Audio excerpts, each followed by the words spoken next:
Bonjour, on se retrouve donc pour la suite de cette initiation à WinRelay. Dans cette seconde partie, je vais développer les étapes suivantes.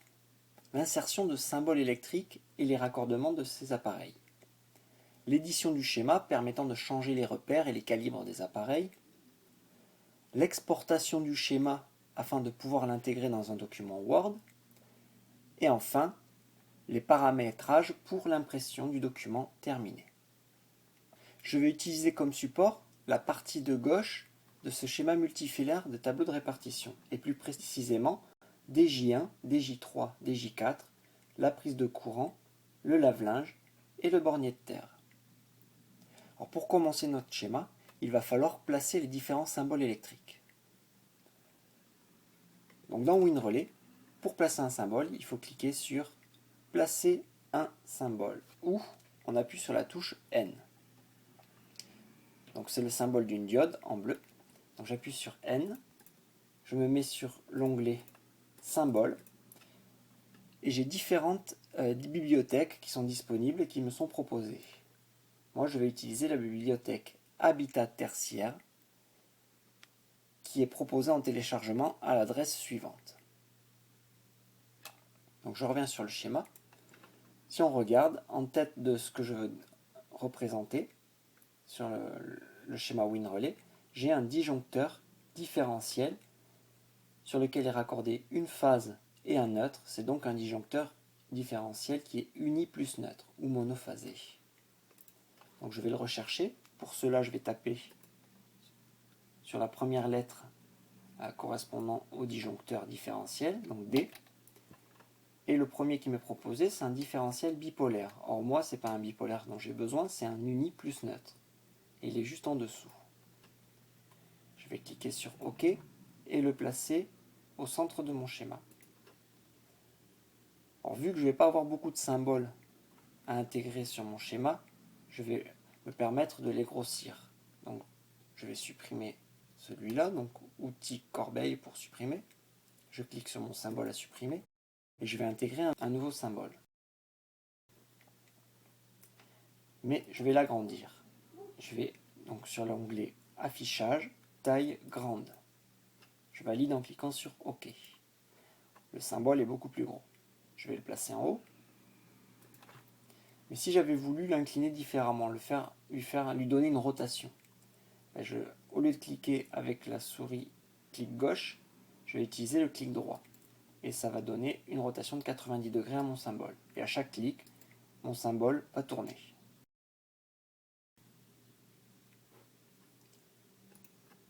Ah non, mon symbole il est bien placé, par contre il n'est pas bien repéré. Il n'y a pas le calibre ni la sensibilité.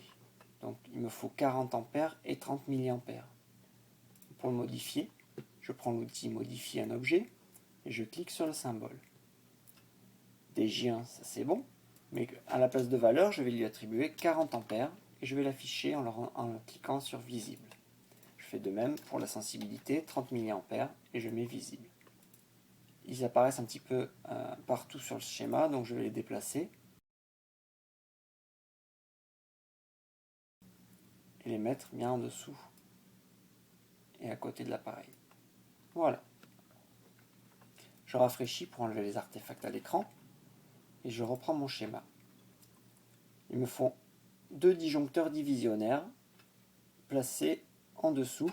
C'est des disjoncteurs unis plus neutres. Donc je refais placer un symbole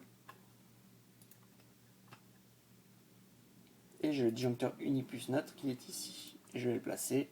Alors, toujours pareil, on va le mettre un peu plus gros. Donc affichage, taille grande. On va le placer un peu en dessous. On va le décaler un petit peu.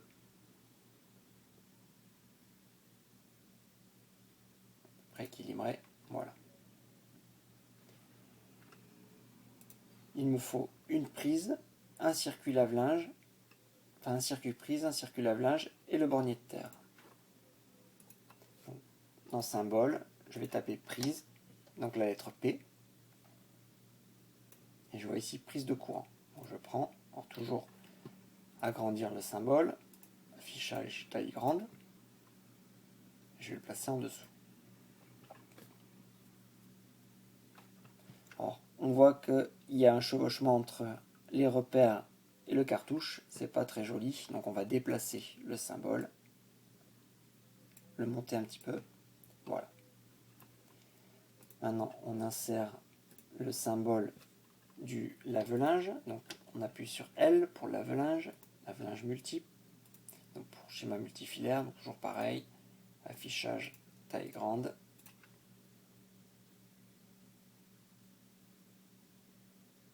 Et je clique. Maintenant la terre.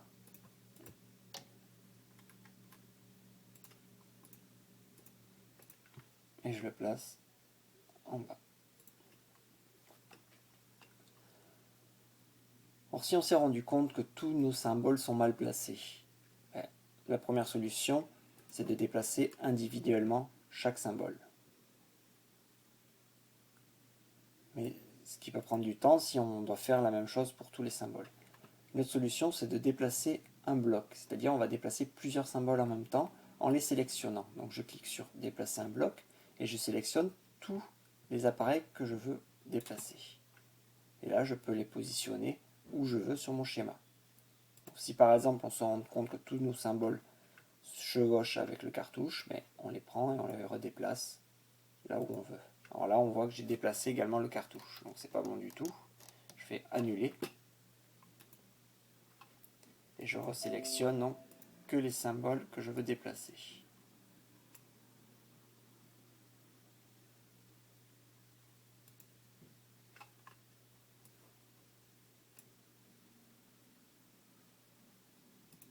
Voilà. Alors j'ai également tout à l'heure déplacé le disjoncteur différentiel, donc je vais le reblesser et le placer ici. C'est toujours pas centré. Hop. Et je fais rafraîchir. Bon, je viens de terminer l'emplacement de mes différents symboles. Par contre, les repères ne sont pas bons pour les disjoncteurs divisionnaires. Il me faut un DJ3 20 A et un DJ4 20 A également. On va modifier. On clique sur le premier symbole. On met DJ3. DJ3 20 A. On valide. On rend visible. On déplace seulement le texte. Donc en se plaçant bien sur le texte à déplacer. On le met en dessous. Je fais de même pour DJ4. 20 A et je rends visible. Je redéplace le calibre et je le mets en dessous. Maintenant le raccordement.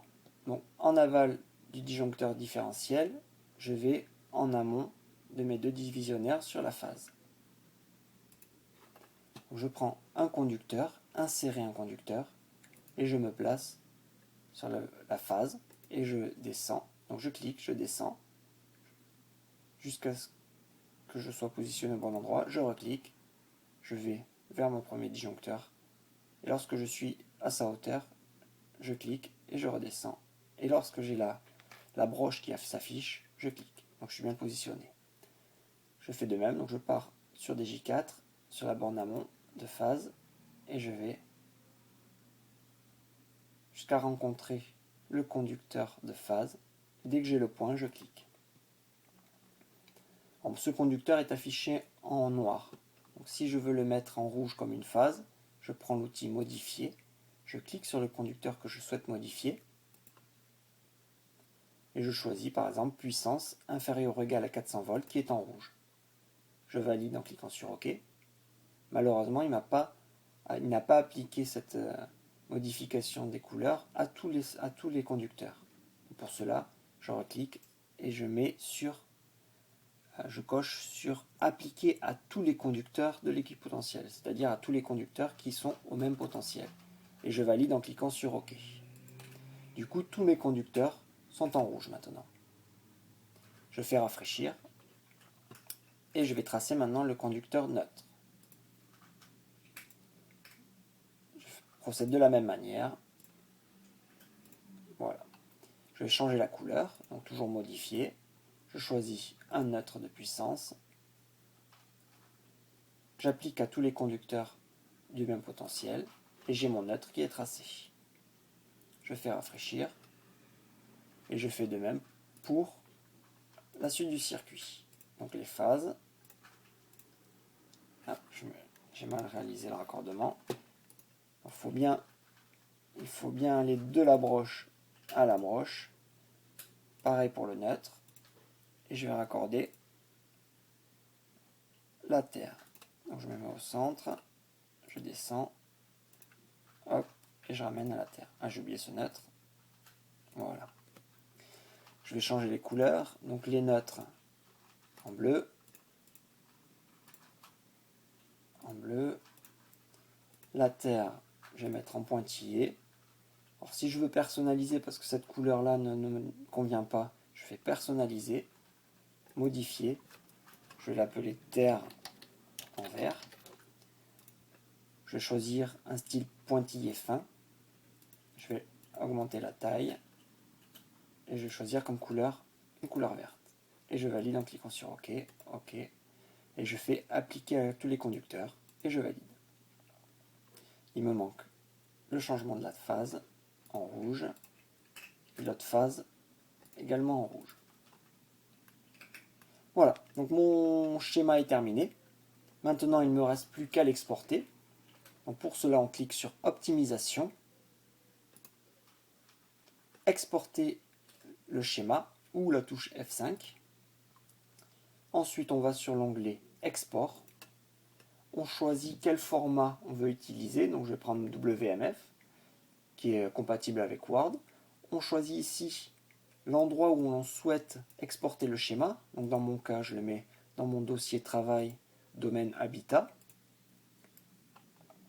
On a le choix d'exporter que le folio qui est actuellement visible. Donc dans mon cas, j'en ai qu'un, donc il n'y a pas de problème. Mais s'il y en avait plusieurs et qu'on souhaite tous les exporter, il faudrait choisir tous les folios. Donc je mets le folio visible dans mon cas et je clique sur Créer les fichiers. Puis je fais fermer. Donc là, mon fichier a été exporté. Je vais ici, donc dans mon dossier travail, et mon fichier exporté est ici. Je double-clique. Paint va l'ouvrir. Le visuel n'est pas génial sous Paint, mais si on l'intègre dans Word, la qualité sera bien meilleure. Donc mon schéma a bien été exporté. Je reviens dans WinRelay.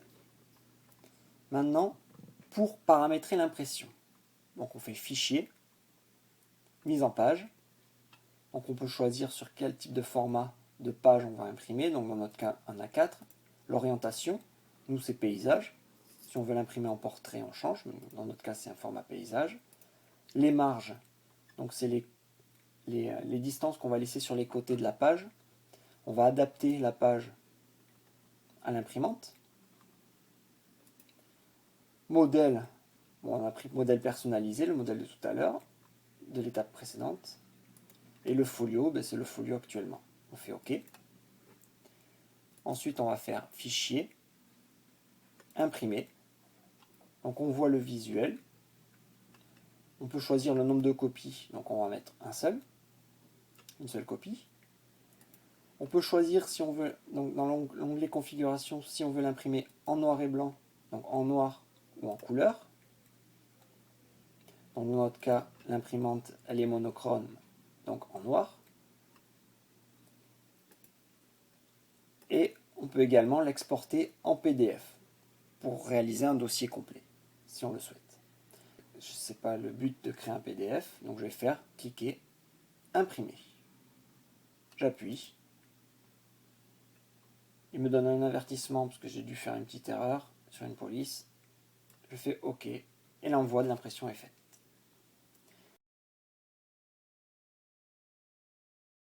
Vous pouvez voir à l'écran la plupart des icônes et des options que j'ai utilisées dans cette vidéo. Alors j'ai rajouté l'option dupliquer un groupe d'objets, donc celui-là, et l'option supprimer un groupe d'objets.